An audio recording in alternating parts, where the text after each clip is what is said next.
গল্পের শুরুতেই আমাদের উসুলকে দেখানো হয়, যে ক্লাসের সবথেকে আদর্শ ছাত্র।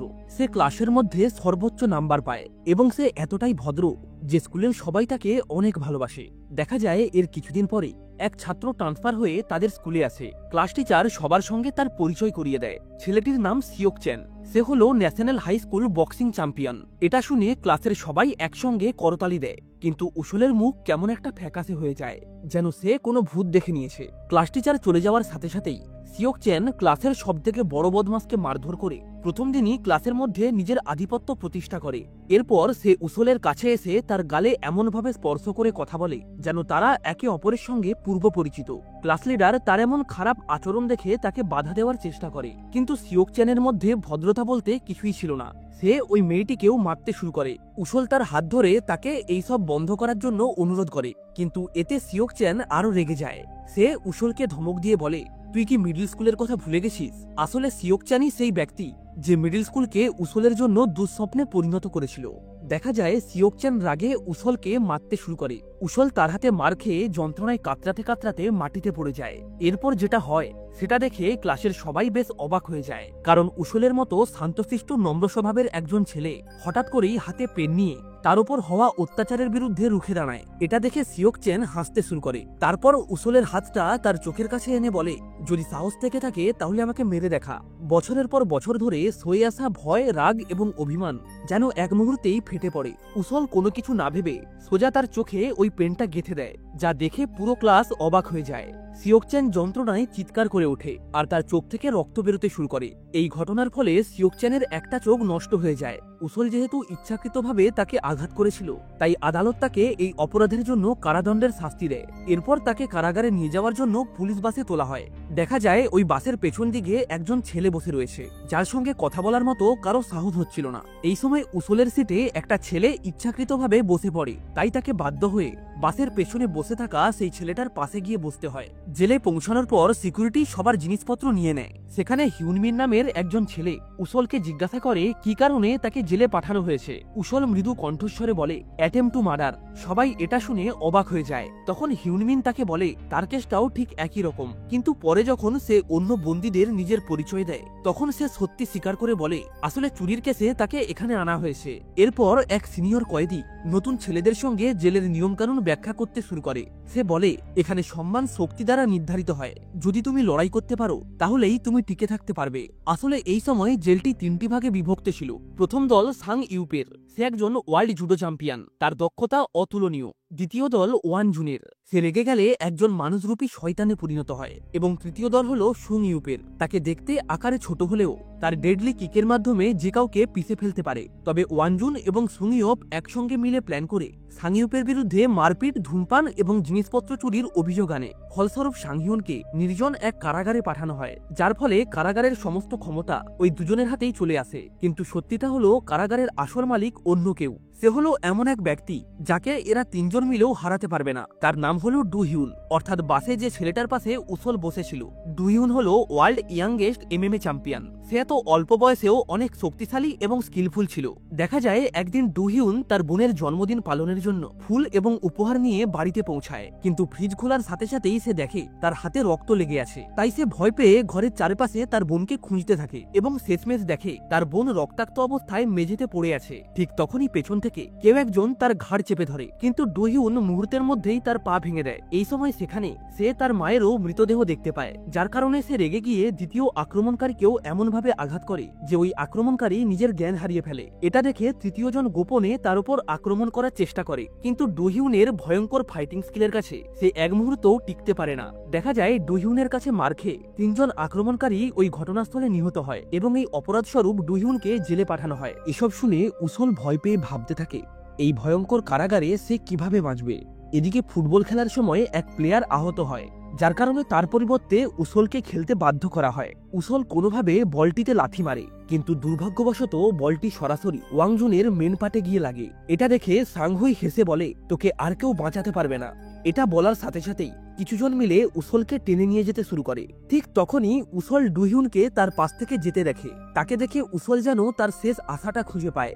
সে কোনো মতে তাদের হাত থেকে নিজেকে ছাড়িয়ে দৌড়ে ডুহিউনের কাছে আসে এবং হাত জড়ো করে তাকে বলে, দয়া করে আমাকে সাহায্য করো। ওয়াংজুন ডুহিউনকে দেখে কিছুটা ভয় পায়, কিন্তু তবুও মনে সাহস নিয়ে তাকে বলে, এই ব্যাপারটা থেকে তুমি দূরে থাকো। ডুহিউন এইসব শোনার পর কিছুক্ষণ চুপচাপ দাঁড়িয়ে থাকে এবং তারপর সে ওই অসহায় ছেলেটিকে বাঁচানোর সিদ্ধান্ত নেয়। তবে ওয়াংজুন কোনোভাবেই এটা মেনে নিতে পারে না। সে কুটুক্তি করে বলে, একজন খুনি এখন ভালো হওয়ার ভান করছে। এরপর সে ডুহিউনকে মারার চেষ্টা করে, কিন্তু ডুহিউনের একটা ঘুষিতেই তার অবস্থা খারাপ হয়ে যায়। উসল তার প্রাণরক্ষক ডুহিউনের দিকে শ্রদ্ধার চোখে তাকায়, কিন্তু এই ঘটনার পর থেকেই ওয়াংজুং উসলের নাম তার হিটলিস্টে করে নেয়। উসল এইসব থেকে বেরিয়ে আসার পথ খুঁজতে থাকে। এই সময় একটি ছেলে তার সঙ্গে দেখা করতে আসে। ছেলেটি হলো সিওক চ্যান। ডানচোখ নষ্ট হওয়ার কারণে তার বক্সিং ক্যারিয়ার শেষ হয়ে গেছে। সিওক চ্যান বলে, আমি প্রতিদিন তোর জেল থেকে বাইরে আসার অপেক্ষা করি। তুই শুধু এখান থেকে একবার বেরো, তারপরেই শুরু হবে তোর জীবনের আসল নরক যাত্রা। তার এইসব কথা শুনে উসল বেশ ভয় পেয়ে যায়। সে কাঁদতে কাঁদতে তার কাছে ক্ষমা চায়, কিন্তু সিওক চ্যান কোনোভাবেই তাকে ক্ষমা করে না এবং রেগে গিয়ে সেখান থেকে চলে যায়। যার কারণে এরপর থেকে প্রত্যেকটা দিন উসলের কাছে একটি ভয়ানক দুঃস্বপ্নে পরিণত হয়। দিনের বেলায় ওয়াংজুনের হুমকি এবং রাতের বেলায় সিওক চ্যানের ভয়ঙ্কর সেই মুখ তার চোখের সামনে ভাসতে শুরু করে। এর মধ্যেই উসল একদিন ডুহিউনকে বক্সিং এর ট্রেনিং করতে দেখে, আর তারপর থেকেই প্রতিদিন সে ডুইহুনের জন্য একটা করে দুধের বোতল নিয়ে যেত। তবে ডুইহুন তার এই আচরণে বিরক্ত হয়ে তাকে ধমক দিয়ে বলে, আমার থেকে দূরে থাকো। কিন্তু তা সত্ত্বেও উসল প্রতিদিন তার কাছে আসতে থাকে। আর এর মধ্যেই সে একদিন সাহস করে ডুইহুনের কাছে অনুরোধ করে সে যাতে তাকে লড়াই শেখায়। তবে ডুইহুন তার এই অনুরোধ প্রত্যাখ্যান করে বলে, প্রতিশোধের আগুন অনেক ভয়ঙ্কর হয়, যা তোমার পুরো জীবনটাকে নরক বানিয়ে দেবে। কিন্তু উসল বলে, আমি শুধুমাত্র একটা স্বাভাবিক জীবন চাই। সে স্বীকার করে সে সবসময় ভয়ে পালিয়ে বেড়াতো, কারণ সে কারো কাছ থেকে মার খেতে চায় না। সে আরো বলে, আমি দুর্বলতা এবং দারিদ্রতাকে অনেক ঘৃণা করি, তাই এখন আমি আর কোনোভাবেই এই সব থেকে পালাতে চাই না।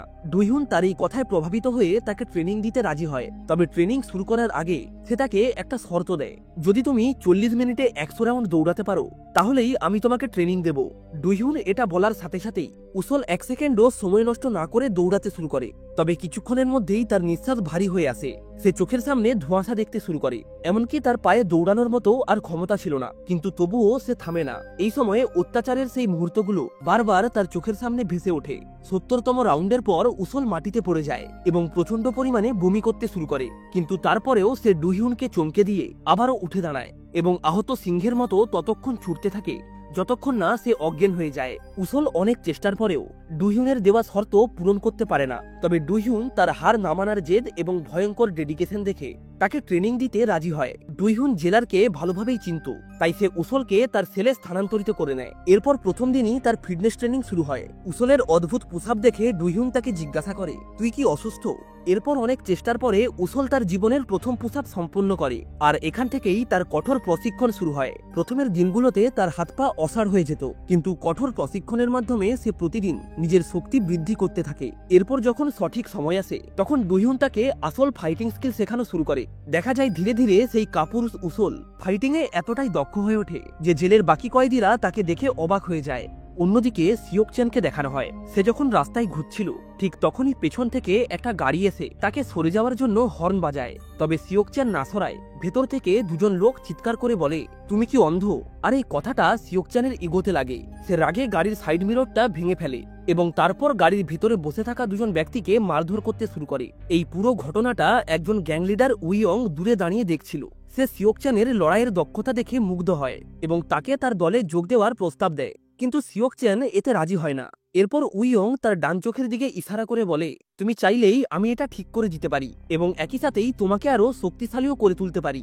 এই কথাটা শুনে সিওক চ্যান কিছুটা অবাক হয়ে যায়। অন্যদিকে উসল কারাগারে বসে পড়াশোনা করছিল। হিউনমিন তাকে জিজ্ঞাসা করে, তুমি এত পরিশ্রম কেন করছো? উসল বলে, প্রথমে আমি শুধু শক্তিশালী হতে চেয়েছিলাম, কিন্তু এখন এটা উপভোগ করছি। এরপর হিউনমিন বলে, ডুহিউনের বয়স 21 বছর পার হয়ে গেছে, তাই এখন তাকে প্রাপ্তবয়স্ক কারাগারে পাঠানো হবে। এটা শোনার পর থেকেই উসলের ট্রেনিং এ মনোযোগ নষ্ট হতে শুরু করে। ডুহিউন তাকে মনে করিয়ে দেয় এখনো যতটুকু সময় বাকি আছে সেই প্রত্যেকটা সেকেন্ডে তার মন দিয়ে ট্রেনিং করা উচিত। ট্রেনিং এর সময় একদিন উসল দেখে কিছু ছেলে হিউনমিনকে বিরক্ত করছে।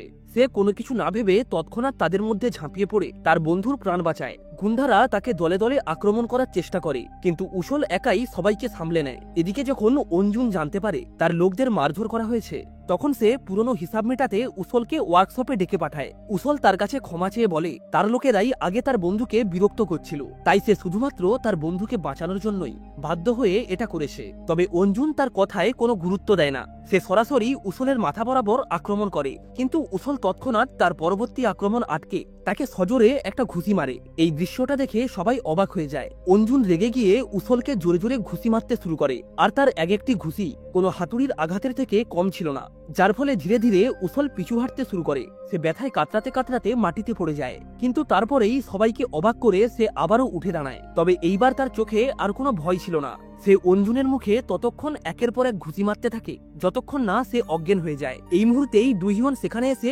উসলকে থামিয়ে দেয়, যাতে সে কোনো বড় ভুল না করে ফেলে। তার ভয় ছিল উসল হয়তো সেই একই অন্ধকার পথে চলে যাবে যেখানে বর্তমানে সে নিজে আটকে রয়েছে।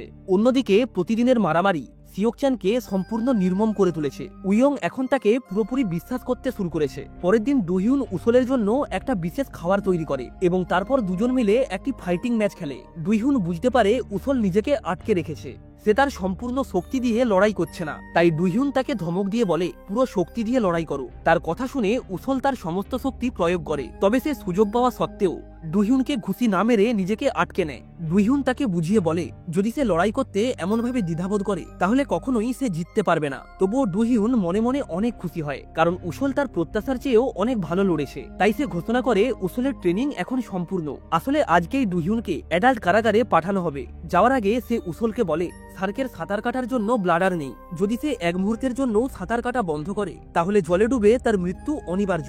আর ঠিক তেমন ভাবেই তোমারও কখনো নিজেকে থামানো উচিত নয়। দুইহুন চলে যাওয়ার পর উসলের চোখ থেকে অশ্রু গড়িয়ে পড়ে। সে তার কষ্ট কমানোর জন্য সবসময় ট্রেনিং করতে থাকে। অন্যদিকে জেল থেকে ছাড়া পাওয়া এক কয়েদি যে এখন সিওকচানের হয়ে কাজ করে, সে সিওকচানকে বলে দুইহুনের প্রশিক্ষণে উসল এখন অনেক শক্তিশালী হয়ে উঠেছে। এটা শুনে সিওকচান মৃদু একটা হাসি দেয়। পরের দিন সে আবারও জেলে এসে উসলকে জিজ্ঞাসা করে তুমি ট্রেনিং করছো কেন? আমাকে কি হারানোর কথা চিন্তা করছো? তবে উসল তার এই প্রশ্নের কোনো উত্তর দেয় না। উল্টে সে তাকে উপহাস্য করে বলে তুমি এখনো সেই একই রকমই রয়ে গেছো। সিওকচান বলে আমি তোর জেল থেকে ছাড়া পাওয়ার অপেক্ষা করব। কিছুদিন পর উসলকে তার পুরনো সেলে পাঠানো হয়। সেখানে সাংহিউব তাকে জিজ্ঞাসা করে তুমি কি আমার জায়গা নিতে চাও? তখন উসল তাকে বলে আমার এতে কোনো আগ্রহ নেই। সাংহিউব তার কথা শুনে সম্পূর্ণ অবাক হয়ে যায়। এরপর সাংইয়ং উসলকে চ্যালেঞ্জ করে বলে আমার সঙ্গে ফাইট করো। যদি তুমি ফাইটে জিতে যাও তাহলে তুমি যা বলবে আমি তাই করব। তখন উসল বলে তোমাকে অন্যদের বিরক্ত করা বন্ধ করতে হবে। সাংইয়ংও তার এই কথায় রাজি হয়। তবে যুদ্ধের দিন উসল লড়াই করতে আসে না। এটা দেখে সাংহিউব বলে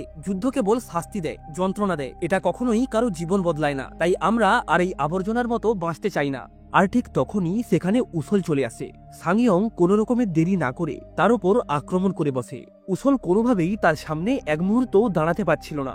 সাংইয়ং সম্পূর্ণ নিশ্চিত ছিল যে সে এই লড়াইয়ে জিতে গেছে, কিন্তু তারপরেই উসল তাকে অবাক করে আবারও উঠে দাঁড়ায়। সে সুংইয়ং এর পা ধরে তার উরুতে সজোরে আঘাত করে। এতে ম্যাচের ফলাফল সম্পূর্ণ পাল্টে যায়, অর্থাৎ উসল এই লড়াইয়ে জয়ী হয়। আর এর সাথেই সে হয়ে ওঠে জেলের নতুন টপ ফাইটার।